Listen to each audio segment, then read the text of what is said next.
Dewa Obat Terkuat, Bab 555. Yang Rong tidak berani menganggap enteng mereka. Itu terkait dengan rencana besar keluarga Ye, dan tidak ada ruang untuk kerugian. Lin Yi menyerahkan masalah ini kepadanya dan tidak pernah berpikir akan ada kecelakaan. Tentu saja, Yang Rong tidak bisa mengecewakan Lin Yi. Dia membuat pengaturan dan meminta Xiao Dao dan yang lainnya untuk bekerja dalam kelompok, dan bahkan membuat beberapa jebakan, bertekad untuk mempertahankan tempat ini. Langit berangsur-angsur menjadi gelap. Tempat yang terletak di pinggiran kota ini jauh lebih sepi dibandingkan di kota. Ada yang tidak beres. Xiao Dao sedikit mengernyit dan melirik ke gelas air yang diletakkan di samping. Air di dalam gelas itu bergetar sedikit, dan riak samar terlihat. Ada cukup banyak orang yang datang. Dia mendengus, bukannya merasa takut, dia malah sedikit bersemangat. Selama periode ini, Yang Rong memimpin mereka dari Shanghai, menyapu lebih dari selusin kota dan membuka jalan ke utara. Mereka bertengkar hampir setiap hari, bersenang-senang. Bahkan beberapa kali, ada di antara mereka yang mengembara di ambang hidup dan mati dan hampir memasuki gerbang neraka. Semakin seseorang dipoles dalam lingkungan ini, semakin kuat dia jadinya. Tidak hanya kekuatannya meningkat pesat, tetapi mentalitasnya juga mengalami perubahan besar. Mereka akhirnya mengerti orang seperti apa yang diinginkan Lin Yi. Lin Yi ingin mereka menjadi pedang tajam. Pedang tajam yang mampu menebang segala rintangan dan tak terkalahkan. Yang akan datang, entah siapa yang berteriak. Xiao Dao mendongak dan bisa melihat sebuah mobil muncul dari kejauhan di ujung jalan. 1, 2, 3, ada banyak sekali orang yang datang. Yang Rong menyipitkan matanya dan melakukan perhitungan kasar. Dia memperkirakan ada lebih dari 50 orang. Dia benar-benar tidak menyangka akan ada begitu banyak orang yang datang untuk pertama kalinya. Banyak orang mengincar Ye. Saya hanya tidak tahu siapa yang datang kali ini. Pembangunan logistik dan pergudangan mereka tidak sengaja dirahasiakan. Cepat atau lambat, orang akan mengetahuinya, tapi yang pertama mengetahuinya adalah orang-orang yang telah mengawasi keluarga Ye sejak awal. Apakah kamu ingin tetap hidup? Xiao Dao bertanya. Yang Rong menggelengkan kepalanya, cahaya kejam muncul di matanya. Pada pemberhentian pertama, Anda harus menjadi galak dan mengalahkan mereka untuk membuat mereka takut. Ini akan menyelamatkan Anda dari lebih banyak masalah di kemudian hari. Tidak ada yang diizinkan untuk tinggal. Ya, beberapa mobil berhenti, dan tak lama kemudian kerumunan orang bergegas menuju gudang. Xiao Dao dan yang lainnya tidak ragu-ragu sama sekali, dan bahkan lebih cemas dari mereka. Mereka meraung dan bergegas keluar seperti sekelompok serigala, harimau, dan macan tutul. Di dalam mobil, seseorang sedang duduk dan berbicara dengan liran di telepon.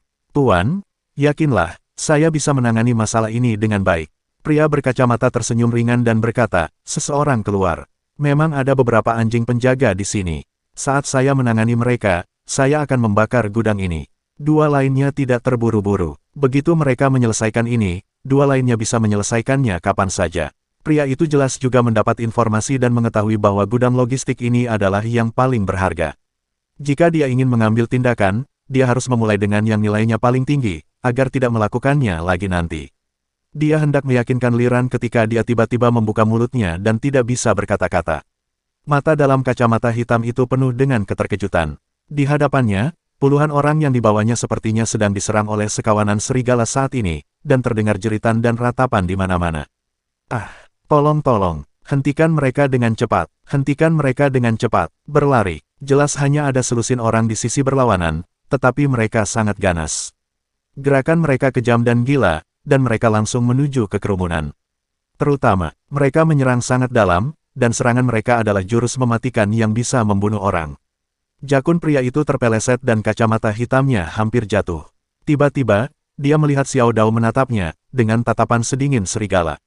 Ada apa? Apa yang baru saja kamu katakan? Suara Liran datang dari ujung telepon yang lain, bagaimana situasinya sekarang? Keluarga? Kepala keluarga, mereka, siapa mereka? Pria berkacamata berkata dengan suara gugup, bukankah kamu mengatakan bahwa dia hanyalah orang biasa di kota kecil? Bukankah mereka hanya beberapa karyawan Ye? Mungkinkah mereka masih sejenis hantu dan monster? Liran terdengar sedikit tidak puas. Dia menyerahkan masalah ini kepada pria berkacamata, tidak ingin menghabiskan terlalu banyak uang untuk masalah sepele seperti itu.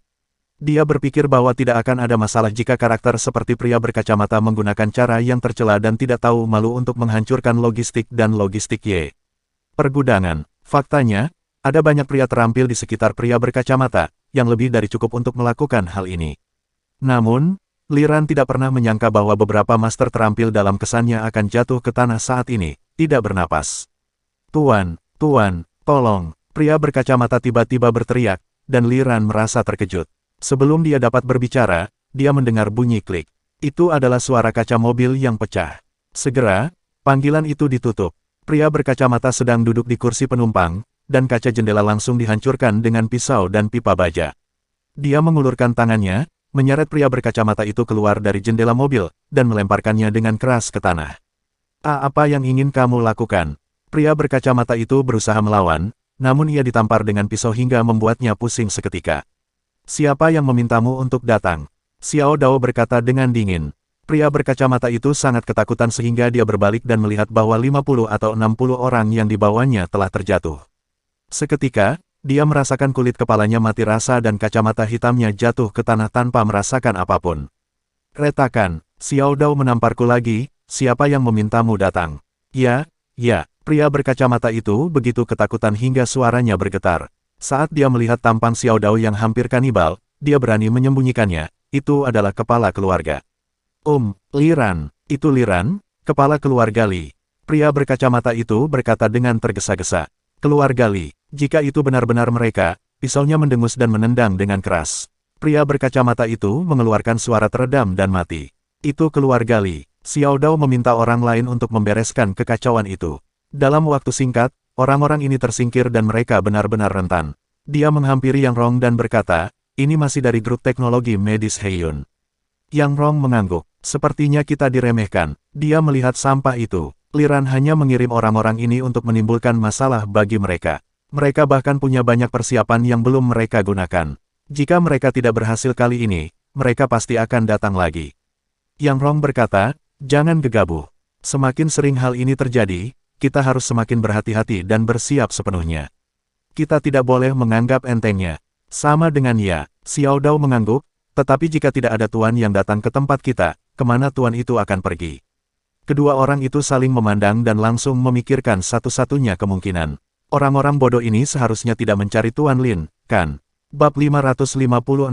Jika ini masalahnya, maka orang-orang ini benar-benar bodoh. Jika mereka datang untuk menemukan orang-orang seperti Xiao Dao, mereka mungkin masih memiliki kesempatan, tetapi jika mereka datang untuk menemukan Lin Yi, itu seperti terbang ke dalam api. Mereka akan mati tanpa ada harapan untuk memiliki kesempatan. Yang Rong tidak mempedulikan hal ini. Dia tahu bahwa jika keluarga Li mengambil tindakan seperti ini, itu berarti keluarga kelas 1 pun tidak akan bisa duduk diam. Jadi, hanya masalah waktu sebelum keluarga-keluarga kaya raya terlibat, mungkin besok, tidak ada yang bisa memastikan. Mereka harus bersiap, begitu pertempuran sesungguhnya terjadi, semuanya akan terjadi. Tuan Lin, kita tidak perlu khawatir tentang hal itu. Kita bisa melakukan urusan kita sendiri. Yang Rong berkata, ya, kami tahu. Xiao Dao juga menenangkan emosinya, wajahnya lurus dan serius. Ini adalah perjuangan hidup dan mati, perjuangan hidup atau mati. Dia hanya mengkhawatirkan Liu Feifan sekarang dan bertanya-tanya bagaimana keadaan anak ini sekarang. Setelah Lin Yi membawa Liu Feifei ke utara, mereka tidak dapat lagi menghubungi Liu Feifan. Jika Lin Yi tidak mengatakan bahwa Liu Feifei aman sekarang, dan akan segera mengejutkan semua orang akan mengira dia telah ditangkap. Mereka juga menantikan bagaimana jadinya jika Liu Feifan menjadi blockbuster. Situasi di sisi logistik dan pergudangan untuk sementara telah teratasi, namun Yang Rong masih perlu memperkuat pengaturan untuk memastikan tidak ada masalah yang timbul. Dan pada saat yang sama, Lin Yi menemani Li Qi dan bertemu dengan vendor saluran koperasi. Meski pihak lain kini tidak dikenal, bukan perusahaan besar, dan tidak memiliki latar belakang yang dalam, mereka yang bisa mengakar di utara pasti punya kekuatan uniknya masing-masing. Li Qi tidak akan meremehkan siapapun yang telah bekerja keras dan mencapai hasil tertentu. Kemudian kami memutuskan untuk menandatangani kontrak berdasarkan hasil ini. Kedua belah pihak berdiri dan berpegangan tangan, saya sudah lama mendengar bahwa Tuan Luo adalah orang yang sangat cepat. Lebih baik bertemu dengannya daripada menjadi terkenal, hahaha. Saya yakin kerjasama kita akan sangat menyenangkan, dan saya juga yakin dengan upaya bersama kedua belah pihak, kita bisa mencapai situasi win-win bagi satu sama lain. Keterampilan berbicara Li Qi sangat tinggi dan sempurna, membuat orang merasa sangat nyaman mendengarkannya. Tuan Luo mengangguk, dan kedua pihak menyetujui masalah tersebut. Dia ingin mentraktir Li Qi makan. Li Qi melihat ke arah waktu dan berkata, ayo kita lakukan di lain hari. Saya akan menjadi tuan rumah dan mentraktirmu makan malam. Lain kali, ada yang harus kulakukan hari ini, jadi aku minta maaf. Petik 2. Tuan Luo tidak memaksakannya. Dia tahu bahwa Li Qi adalah orang yang ceria, dan dia juga tahu bahwa keluarga Ye berkembang pesat untuk makan malam dengan seseorang dengan status lebih tinggi.